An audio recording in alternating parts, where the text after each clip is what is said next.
Hello everyone, good morning. Welcome back to my channel. বলো তোমরা সবাই কেমন আছো? আশা করি তোমরা সবাই খুব ভালো আছো, সুস্থ আছো, আর আমরাও খুব ভালো আছি। তো এই যে ব্লগটা দেখছো, এটা কিন্তু শনিবারের ব্লগ। তো শনিবার সকাল সকাল ঘুম থেকে উঠি আমি একটু ফ্রেশ হয়ে নিয়ে রান্নাটা বসিয়ে দিয়েছিলাম। কি বলো তো, সকাল সকাল রান্না না করে নিলে আর একটু বেলা বাড়লেই যা রোদ বেরোয়, তো ওই রোদের তাপে না আর কিছুই করতে ইচ্ছে করে না।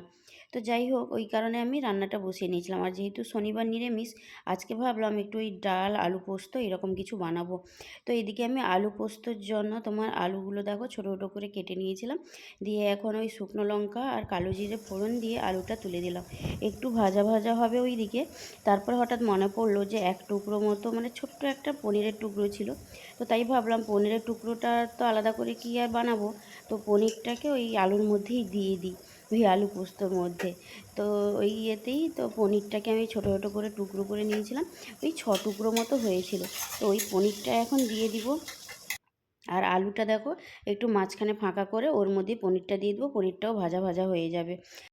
আলু পোস্ত একটু কাঁচা লঙ্কা দিয়ে বানালেই ভালো হয়, কিন্তু আমি শুকনো লঙ্কা দিয়েছি। শুকনো লঙ্কার ঝালটাও একটু বেশ লাগে, তো তো একটু ঝাল ঝাল হলেই ভালো লাগবে, ওই কারণে আমি শুকনো লঙ্কা দিয়েছিলাম।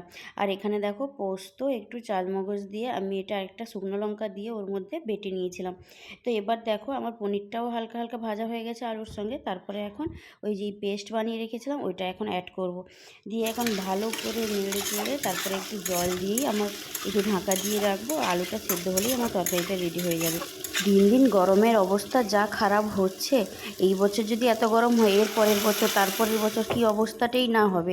আর মানুষজন যত পাচ্ছে গাছগুলো কেটে ফেলছে, আর তার জন্য আমাদেরকে এইরকম গরম সহ্য করতে হচ্ছে। আমাদের ছোটোবেলার কথা ভাবো, তখন কিন্তু আমরা এত ফ্যান এসি ওইসবের ধার ধারতাম না। তখন আমরা কোথায় আম গাছের নিচে গিয়ে বসে থাকতাম, কখন একটা আম পড়বে ওই রকম করে রোদের বেলা গিয়েও বসে থাকতাম, তখন আমাদের এত গরম মনে হতো না। আর এখন ফ্যানের হাওয়ার থেকেও যেন একটা গরম হাওয়া বেরোয়। তো যাই হোক, আর আমি দেখো রান্না করতে করতে ভাবলাম একটু দই শরবত করে খেয়ে নিই। দই ছিল, ওতে একটু লবণ দিয়ে ভালো করে করে খেয়ে নিলাম। আর গরমের মধ্যে খেলে একটু ফ্রেশ লাগবে, তো এই কারণে আমি দই শরবতটা খেয়ে নিয়েছিলাম। আর এই গরমে না যতটা পারা যায় মাঝে মাঝে একটা ডাব, দইয়ের শরবত, তারপরে তোমার একটু মিছরির জল, এইগুলো একটু খেয়ে থাকতে হবে। নাহলে যা গরম পড়েছে, তো শরীরটা সত্যিই খারাপ হয়ে যাচ্ছে দিন দিন। তো তারপরে দেখো এদিকে আমার রেডি হয়ে গেছে। একটু ঘন ঘন করলাম না, একটু ঝোল ঝোল মতো রেখেছি। তো তারপরে একটু কাঁচা সর্ষের তেল উপর উপর থেকে দিয়ে দিয়েছি। ব্যাস, এখন আমার তরকারিটাও রেডি হয়ে গেছে। আর ওইদিকে ডালটাও করে নিয়েছি আগে থেকে। রান্নাবান্না তো এদিকে হয়ে গেছে। তো চলো এখন কিছু জিনিসপত্র ছিল ওইগুলো একটু গুছিয়ে নিই। জিনিসপত্র বলতে কি বলো তো, আগের দিন কিছু জামা কাপড় বেড কভার কেচেছিলাম, ওইগুলো আর গোছানো হয়নি, একটা চেয়ারে করে রেখে দিয়েছিলাম। তো চেয়ারে রাখার জন্য তো এক ঝুঁক বকুনি আমি খেয়ে নিয়েছি। আবার যদি ঘরে ঢুকে দেখে যে এইরকম বিছানার উপরে ফেলে রেখেছি, তাহলে আবার বকবে। আর কি বলো তো, বাবাই তো কোনো কাজবাজ তো করে না, কিছুই করে না, সবটা আমাকে দিয়েই করায়। আর তার উপরে যদি দেখে একটু দেরি হয়েছে, কোনো কাজ হয়তো হয়নি, তাহলে তো একদমই রক্ষে দিবে না। তো ওই জন্য সে আসার আগে সব জিনিসটা সুন্দরভাবে গুছিয়ে রেখে দিই। তো সমস্তটা গুছিয়ে রেখে দিয়েছি। তারপরে ভাবলাম চলো এখন চুলটা ভালো করে এখন আটকে নিই। আর এখন গরমের জন্য এই একটাই হেয়ার স্টাইল, সবারই দেখি এখন একটাই হেয়ার স্টাইল চলছে, একদম উপরের দিকে তুলে দুদিকে দুটো ক্লিপ আটকে দাও। তো যাই হোক, এখন আমার কাছে একটাই ক্লিপ ছিল হাতের কাছে, তো একটাই ক্লিপ দিয়ে চুলটা আটকে নিলাম। দিয়ে চলো একটা ফেস প্যাক রেডি করি। যা গরম পড়েছে, ওই তোমার ফেস ওয়াশ বা ক্লিনজার দিয়ে না মনে হয় যেন স্কিনটা ঠিক আমার পরিষ্কার হলো না, ক্লিন হলো না। একটা কি বলো তো, একটু স্ক্রাবার টাইপ কিছু হলে ভালো হবে। আর আমার যেহেতু সেনসিটিভ স্কিন, আমি তো এরকম করে এটা ওটা স্ক্রাবার ইউজ করতে পারি না, স্ক্রাবার আমার ঠিক স্যুট করে না। ওই জন্য বাড়িতে তোমার একটু চাল আর মুসুর ডালের গুঁড়ো করে একটা কৌটোর মধ্যে রেখেছি। ওই গুঁড়োটা একটু নিয়ে নিয়েছি 2 চামচ মতো, তার মধ্যে তোমার একটু হলুদের গুঁড়ো দিয়েছি আর একটু টক দই দিয়েছি। আর এর মধ্যে কিন্তু কফি পাউডার দিলেও খুব ভালো হয়, কিন্তু কফি পাউডারটা আমার কাছে ছিল না, ওই কারণে আমি অ্যাড করলাম না। তো দিয়ে দেখো ওটা আমি খুব ভালোভাবে আমার স্কিনে আর গলায় অ্যাপ্লাই করব। আর যেহেতু এখানে তোমার ওই চালের গুঁড়োটা দিই, ওটা না তোমার ভীষণভাবে স্ক্রাবিংয়ের কাজ করে। আর আমাদের স্কিনে যে ডেড সেল জমে যায় বা তোমার হোয়াইট হেডস থাকে বা যাই থাকে না কেন, ওইটা না খুব ভালোভাবে রিমুভ করে দেয়। আর তারপরে হলুদ আছে, টক দই আছে, ওটা তোমার ভীষণভাবে ট্যান রিমুভ করতে সাহায্য করে। আর এই গরমের মধ্যে যদি এইরকম একটা সুন্দর প্যাক বানিয়ে যদি সপ্তাহে অন্তত 2 দিন লাগাতে পারো না, তাহলে দেখবে দারুণ কাজ দেয়, স্কিনটাও ভালো থাকে। আর কি বলো তো, একটা নিজেরও একটা বেশ ফ্রেশ ফ্রেশ ব্যাপার থাকে। তো এখন দেখো আমি পুরো স্কিনে আর গলায় লাগিয়ে নিয়েছি।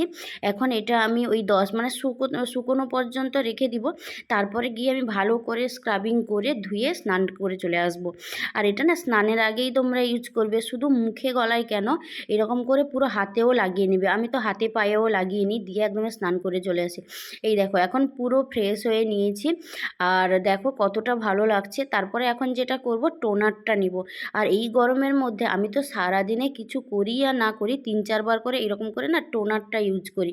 আর টোনারটাকে ফ্রিজের মধ্যে রেখে দিই মাঝে মাঝে, দিলে বেশ ঠান্ডা ঠান্ডা থাকে তো, আর মুখের মধ্যে দিলে কি ভালো লাগে, বেশ একটা রিফ্রেশমেন্ট কাজ করে। তো চলো এখন টোনারটা দেওয়ার পরে শুকিয়ে গেছে। আর এখন দেখো আমি ওই পন্ডসের যে জেল যে ময়েশ্চারাইজার যেটা আছে ওটাই ইউজ করছি। কারণ কি বলো তো, আমার কাছে যে অয়েলি ময়েশ্চারাইজারগুলো ওইগুলো না এখন গরমে কেমন একটা তেল চিটচিটে লাগছে বিষয়গুলো, তো ওই জন্য আর ভালো লাগছে না। ওই কারণে ভাবলাম চলো পন্ডসের এই ময়েশ্চারাইজারটা কয়েকদিন ধরে ইউজ করছি, ওটাই ইউজ করি এখন। আর এটা যেহেতু ওয়াটার বেস, আর এই গরমের মধ্যে ওয়াটার বেস প্রোডাক্ট ছাড়া আমাদের স্কিনে তো ওই ক্রিম বেস প্রোডাক্টগুলো যায় না। তাও তো মাঝে মাঝে আমি রাতে যেমন অক্সিজেন ক্রিমটা ইউজ করে নিই, বা এমনি ময়েশ্চারাইজারটাও ইউজ করি। ময়েশ্চারাইজারটা এখন একটু কম ইউজ করছি সানাজে, কিন্তু অক্সিজেন ক্রিমটা ওই রাতে ইউজ করি। আর দিনের বেলা হলে তোমার পন্ডসের যে জেল ফর্মুলা যে ময়েশ্চারাইজারটা আছে ওটাই ইউজ করি। তো এখন ভালোভাবে এখন স্কিনে লাগিয়ে নিয়েছি।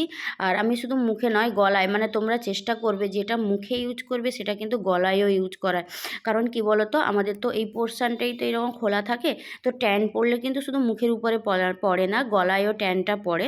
ওই জন্য যেই জায়গাটা আমাদের খোলামেলা থাকে, তো ওই জায়গাগুলো না ভালো করে যেটা ইউজ করবে সেটা সুন্দরভাবে ইউজ করে দেবে।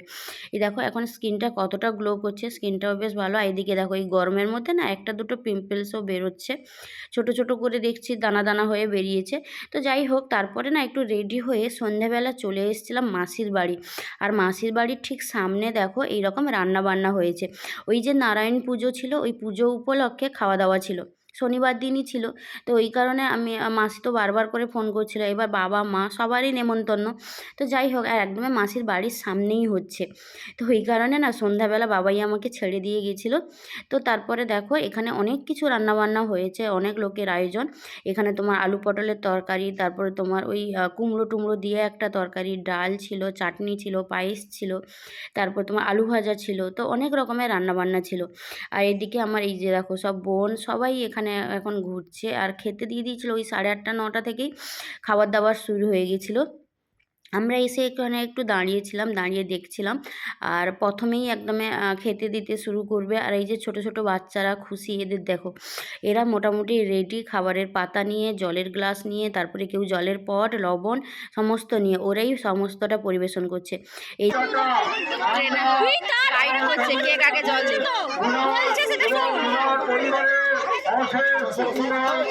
আমাদের পাড়ায় বাবা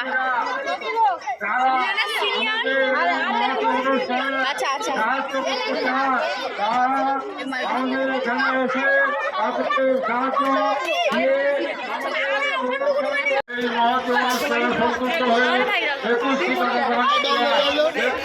বলছে স্বাস্থ্য বাড়ির ব্লগ করো, দিলে ভাইরাল হবে। রোস্ট এটা বলছো না, এটা দিবে না, এটা হলো রোস্ট। এখন এগুলো বললেও রোস্ট, রোস্টের পর্যায়ে জোরে জোরে বলবি, চলো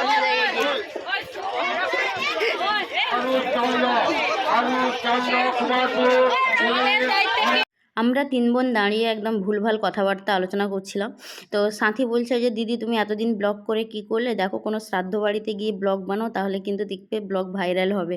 তো আমি ওই জন্য ওকে বললাম যে ঠিক আছে, শ্রাদ্ধ বাড়ি আর কোথায় যাব, তুই তাড়াতাড়ি করে মারা যা, মারা গেলেই শ্রাদ্ধ বাড়ি হয়ে যাবে। তো একদমই বাজে কথা, এইসব উল্টাপাল্টা কথাবার্তা বলছিলাম, যেগুলো বলা একদমই উচিত নয়।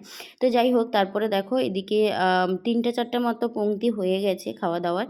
আর অনেক লোকজন আসছে চারদিক থেকে, আর অনেকজনেরই আয়োজন ছিল। আর এদিকে বোনটোন সবাই কাজে লেগে পড়েছে, সবাই দেখছি খেতে দিচ্ছে। আর যেহেতু ওদের পাড়ার পুজো, তো ওরা সবাই মিলে না করলে কি করে হবে। আর তারপরে দেখো এদিকে বাবা মাও চলে এসেছিলো। এদিকে বাবা মা আমি বাবাই 4 জন বসে গেছিলাম। আর মাসি এখানে আমাদেরকে জলের বোতলও দিয়ে গেছে, যাতে খাওয়ার সময় কোনো অসুবিধে না হয়। আর ওই সাইডে দেখো আমার মাসির শাশুড়ি মা, তারপর মাসির শাশুড়ি, আমার ভাই, সবাই ওই দিকটায় বসছিল আর আমরা এই দিকটায় 4 জন বসছিলাম। তো চলো আজকে ব্লগটা এখানেই এন্ড করব। আর তো যা এই গরমের মধ্যে আমরা কতটা কি খেতে পারি দেখি। আর এদিকে আমার অবস্থা দেখো, চোখ মুখে চুলে টুলের কি অবস্থা হয়ে গেছে ঘুরে ঘুরে। আর ওইদিকে বাবাইও এমনি নর্মালভাবেই ও চলে এসেছিলো, কারণ ও আসবে না বলছিল, ওকে জোর করতে যেইভাবে ছিল ওইভাবেই চলে এসেছিলো। তো চলো আজকের ব্লগটা এখানেই এন্ড করলাম। ব্লগটা কেমন লাগলো জানিও। ব্লগটা যদি ভালো লাগে please do like, comment and subscribe. এখনও পর্যন্ত যারা যারা আমার চ্যানেলটা সাবস্ক্রাইব করোনি প্লিজ চ্যানেলটাকে সাবস্ক্রাইব করে দিও। টাটা।